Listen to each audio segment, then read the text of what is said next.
جو کسی مسلمان کی پردہ پوشی کرے گا اللہ پاک قیامت کے دن اس کی پردہ پوشی فرمائے گا۔ 4 چیزیں جنت کی طرف بلاتی ہے: مصیبت کو چھپانا، صدقہ کو چھپا کر دینا، والدین کے ساتھ نیکی کرنا، لا الہ الا اللہ زیادہ کہنا۔ جب تم سونے لگو تو آیت الکرسی پڑھ لیا کرو، اللہ کی طرف سے ایک فرشتہ نگہبان مقرر ہو جائے گا اور صبح ہونے تک شیطان تمہارے پاس نہیں آئے گا۔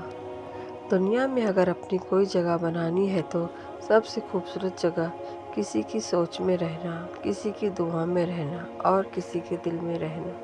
بزرگان دین فرماتے ہیں کہ ہدایت دلیلوں سے نہیں ملتی بلکہ حق تعالیٰ کے فضل سے ملتی ہے۔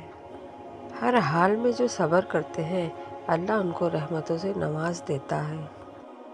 اپنے ہاتھ سے کی ہوئی نیکی اور دوسروں سے سرزد ہونے والے گناہ کا تذکرہ کسی سے نہ کرو، یہ تمہارے کردار کا امتحان ہے۔ حضور صلی اللہ علیہ وسلم کا لعاب دہن کھارے پانی کو میٹھا کر دیتا تھا۔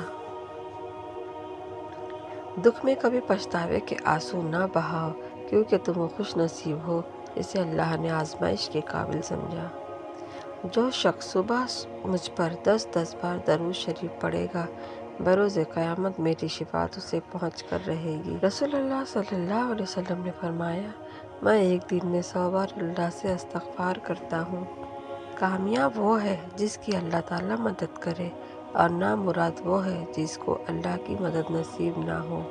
رسول اللہ صلی اللہ علیہ وسلم نے ارشاد فرمایا، جس نے مسلمان کو دھوکہ دیا یا نقصان پہنچایا، اس کو فریب کیا، وہ ہم میں سے نہیں۔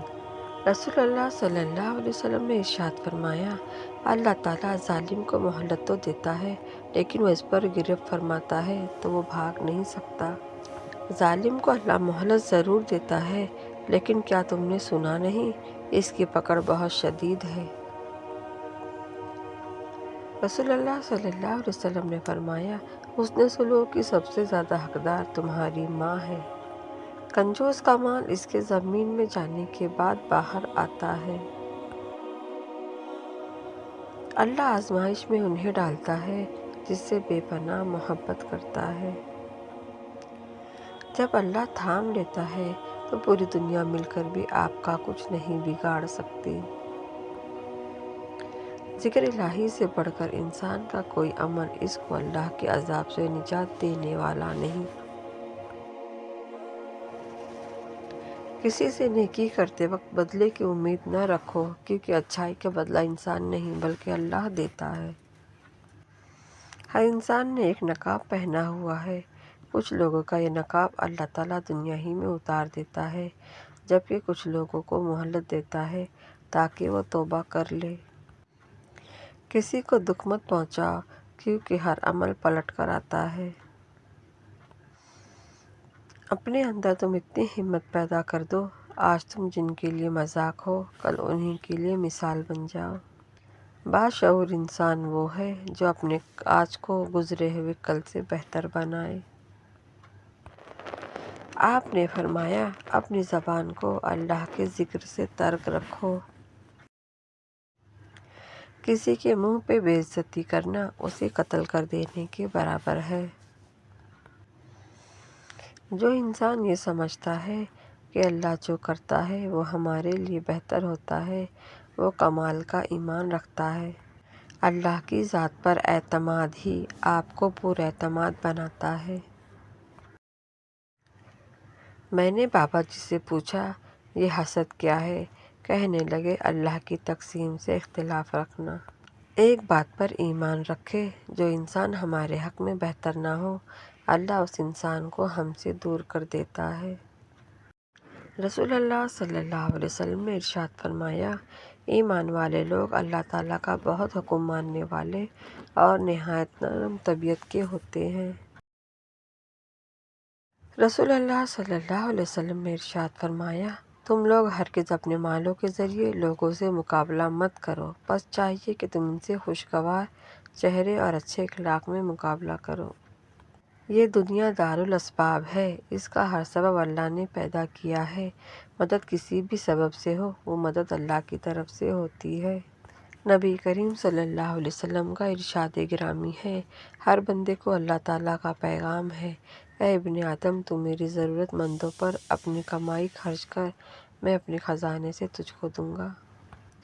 رسول اللہ صلی اللہ علیہ وسلم نے فرمایا، جاگیریں مت بناؤ ورنہ تم دنیا میں منہمک ہو جاؤ گے۔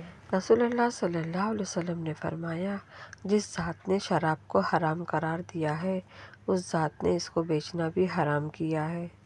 حضرت بی بی عائشہ سے مروی ہے کہ رسول اللہ صلی اللہ علیہ وسلم نے ارشاد فرمایا، اے عائشہ گن گن کر نہ دینا ورنہ اللہ تمہیں بھی گن گن کر دے گا۔ یہ قرآن لوگوں کے لیے واضح بیان ہے اور ہدایت ہے اور پرہیزگاروں کے لیے نصیحت ہے۔ تم مجھے ضعیفوں اور کمزوروں میں تلاش کرو کیونکہ تم کو رزق اور نصرت ضعیفوں کی برکت سے دی جاتی ہے۔ حج و عمرہ محتاجی اور گناہوں کو ایسے دور کرتے ہیں جیسے بھٹی لوہے اور چاندی اور سونے کے میل کو دور کرتی ہے، اور حج مبرور کا ثواب جنت ہی ہے۔ اپنے سے کمتر آدمی پر نظر ڈالو اور اپنے سے برتر کو نہ دیکھو، اسی طرح ممکن ہے تم اللہ کی نعمت کو بہتر دیکھ سکو۔ مومن طعنہ دینے والا، لعنت کرنے والا، بے حیا اور بدزبان نہیں ہوتا ہے۔ لوگوں نے ظالم کو دیکھ کر اگر اس کا ہاتھ نہ روکا تو قریب ہے کہ اللہ ان سب کو عذاب میں پکڑ لے۔ نکاح کرو اور طلاق مت دو کیونکہ طلاق دینے سے عرش کانپ جاتا ہے۔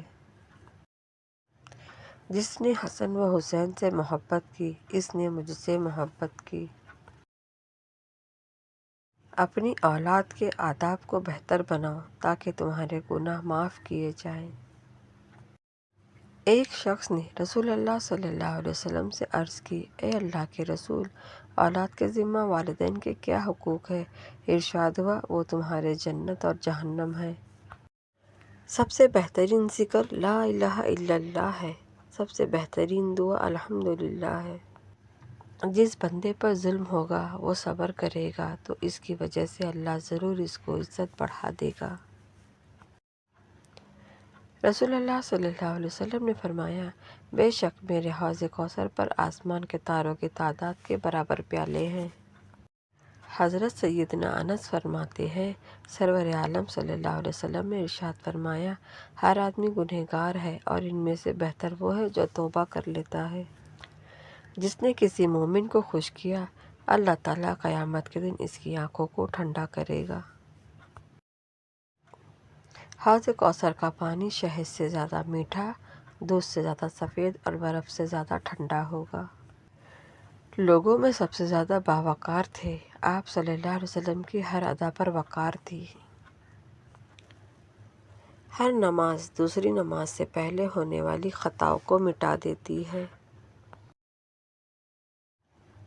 جب تم دوسروں کا دکھ مٹانے لگو گے تو تمہارا درد اللہ مٹائے گا۔ اللہ دوست ہے اور وہ سب سے بہتر مددگار ہے۔ جب کسی کام کا ارادہ کر لو تو پھر اللہ پر بھروسہ کرو۔ مریض کی عیادت کرنے والا واپس آنے تک جنت کے باغ میں رہتا ہے۔ جھوٹے اور ناشکرے لوگوں کو اللہ تعالیٰ راہ نہیں دکھاتا۔ ہر ایک چیز کی چابی ہوتی ہے اور تمام آسمانوں کی چابی لا الہ الا اللہ ہے۔ رسول اللہ صلی اللہ علیہ وسلم نے ارشاد فرمایا، والدین کا نافرمان اور ہمیشہ شراب پینے والا جنت میں داخل نہ ہوگا۔ فقیروں اور محتاجوں کے پاس بیٹھنا تواضع میں داخل ہے اور یہ عادت جہاد سے افضل ہے۔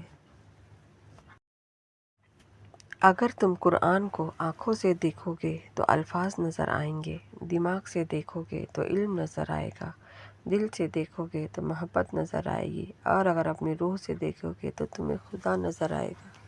وہ لوگ جو کسی کا برا نہیں چاہتے، اللہ تعالیٰ ان کو ایسی منزل عطا کرتا ہے جو کسی کے وہم و گمان میں نہیں ہوتی۔ جس نے چھینک مارتے ہی الحمدللہ کہا، اسے پیٹ کی بیماری نہ ہوگی۔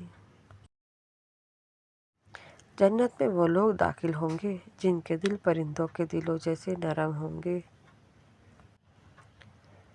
حلال لقمے کے منہ میں آنے سے عبادت کا رجحان پیدا ہوتا ہے۔ اے میرے اللہ، مجھے ایسی عزت، ایسی خوشی سے بچا جو تیری نافرمانی اور تجھے ناراض کرنے سے حاصل ہو۔ یا اللہ، میری روح قبض مت کرنا جب تک آپ مجھ سے راضی نہ ہو جائیں۔ سچا مسلمان اللہ کے سوا کسی کی غلامی پر کبھی بھی آمادہ نہیں ہو سکتا۔ ہر الجھن سلجھ جاتی ہے جب رابطے درود پاک سے جڑ جاتے ہیں صلی اللہ علیہ وسلم۔ سب سے بہترین وسیلہ آپ کے اپنے دونوں ہاتھ ہیں۔ اپنے دونوں ہاتھ اکٹھے جوڑ کر جب آپ اپنی مشکلات کا حل تلاش نہ کر سکے تو اللہ کے آگے پھیلائے۔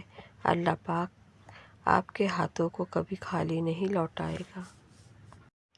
نیکی اگر رضا الہی کے لیے کی جاتی ہے تو پھر اس کے پھل کی امید لوگوں سے مت کرنا، کیونکہ لوگ نہیں، یقیناً اللہ ہی اس کا اجر دے گا۔ ایمان کے حاصل ہونے کا صرف ایک ذریعہ ہے، حضور صلی اللہ علیہ وسلم کی ذات سے کامل محبت اور آپ صلی اللہ علیہ وسلم کی ذات پر کامل یقین۔ اس کائنات کی تخلیق کا مقصد نبی پاک صلی اللہ علیہ وسلم کے جلوے کا ظہور ہے۔